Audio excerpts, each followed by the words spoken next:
welcome to Bronxtalk, the Bronx's flagship television talk show. Our phones are open tonight, and we welcome your input. So don't hesitate to join the dialogue by calling 718-960-7150.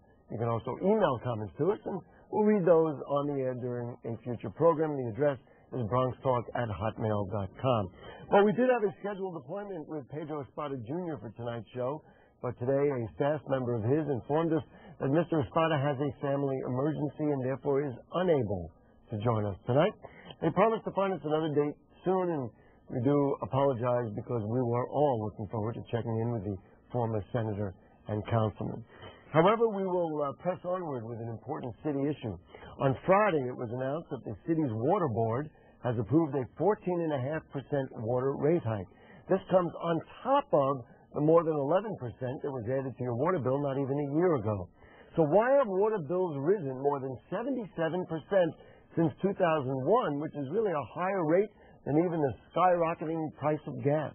Many have speculated that it's the cost of the DEP's capital projects, like the $3 billion water filtration plant being constructed in the Bronx. And some say it's because of people not paying their water bills and the DEP not collecting those water bills.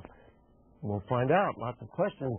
To help us get those questions answered, a couple of organizations have studied the city's water rate structure extensively, and they're represented on our show tonight. First, the Deputy Director from the University Neighborhood Housing Program, Greg Lobo-Jost. Good evening, sir. Welcome. Thank you. Thank you for joining us. And also the Senior Fellow from the Citizen Housing and Planning Council, Mr. Harold Schultz. Good evening, sir. Good evening. Welcome. Gentlemen, first of all, thank you for coming at the last minute's notice. I appreciate it. More importantly, our viewers from the Bronx appreciate it as well. Mr. Jost, we'll start with you. Last month, United Neighborhood Housing put out a detailed report and also held a summit on water rates, and at that time, the prospects for the 14% increase. I know it's a lot to ask because I have the report here somewhere. We have a lot of material tonight. This report was a very detailed and extensive report, and your work was so comprehensive. Can you summarize why water rates have skyrocketed so? I guess the main reason is that water rates pay for a lot more than just getting the water to your tap. I mean, there's the whole system that goes behind it, the capital costs, as you mentioned, the filtration plant. Costs are going up everywhere. DEP claims that it's, everyone's costs are going up, our costs are going up, but really there's DEP's costs are out of control and they don't have any check on their spending, unlike other city agencies. So that's one side of it, probably the most important side. Now there's other aspects of it too, where the city kind of uses DEP and the water rates to kind of supplement their budget in other areas. So, such as? Well, the rental payment's been talked about a lot. That kind of goes into the general fund, can be used for anything. We're going to have to, unfortunately, it's very complex. We're going to have to get into that. So when you say rental payment, for the benefit of our viewers, what are you referring to? Well, basically, the city charges rent to the water system. They treat the water system like it's a separate entity, which it is, but they like to charge rent to them for using the city infrastructure. To who? To the Water Authority, which is this, entity that exists to collect water rates and to pay for the water system. Mm-hmm. But that's all paid out of water rates. Right. So it's really people who pay water bills. So you were going to add one more item to that list? They pay for other city services. In fact, we just found out last week that water rates pay for things like street cleaning and for the fire department to check hydrants and things like that as well. Well, I will just summarize. I mean, there were a number of things that you mentioned there. Two things that struck me immediately was your suggestion that the DEP has a quote-unquote unlimited budget. They keep spending, and there doesn't seem to be a limit on it. And then the second part is this very complex system and the fact that our water bills are tied up into this water authority, and then there's this whole very unusual situation of paying rental on a system. Seems to me those systemic issues are right at the core of it. Yeah, right? Definitely. There's been a lot of talk about little ways that we can change things, which are definitely can help, but to really fix the system, you need to really get in there and dig deep. Mr. Schultz, you brought a couple of charts, and I don't want to make it like a college lecture hall, but I do want to show this chart, which we're just talking in general about the rise of water rates. This is, for a lot of people, if we can get a tight shot of that while you just kind of explain what it is we're looking at.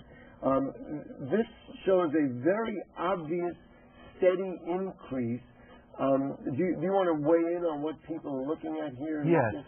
What you're looking at here is the actual water rate and the sewer rate that since 1980 through the projected, just recently approved rate in 2009.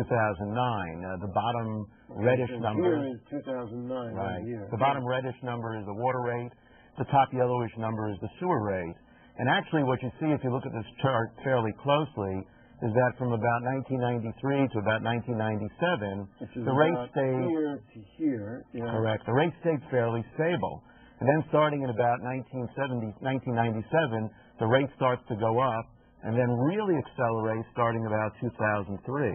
And the reason that that rate accelerates, especially if you start in 2003, the city has embarked on a 10-year, approximately $20 billion capital investment program, and paying for that program is really what is causing water and sewer rates to rise. You know, I alluded to the filtration plant. It's certainly no secret, and viewers to our show know how I have personally felt about what has gone on there.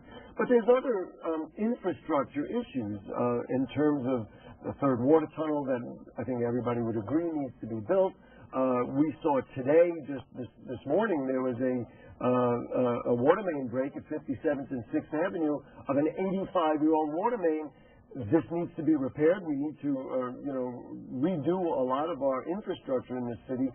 Is any of this avoidable, or is this simply the cost of what we need to do in the city of New York when it comes to improving our water system? Well, most of it clearly needs to be done. In fact, more than half of the city's water and sewer construction program is in fact mandated by federal government laws such as the Clean Water Drinking Act and the Safe Water Drinking Act and the Clean Waters Act, basically referring to sewage and to water.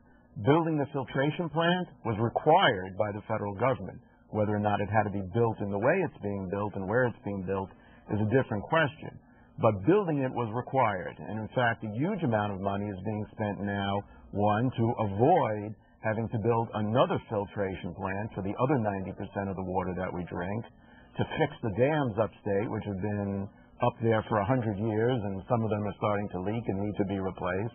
In fact, there are many things that need to be done. What about what Mr. Jost said, and he said it quite clearly, that the DEP doesn't seem to have any limits or monitoring on its budget, and so when it comes up with whether it be a water filtration project or another infrastructure project or the prospects of doing something upstate, they can kind of just make a unilateral decision, and you know what, we'll just have to get this done. Do you agree with that theory, that is one of the issues here? Yes, the governance of the water and sewer system is a real problem.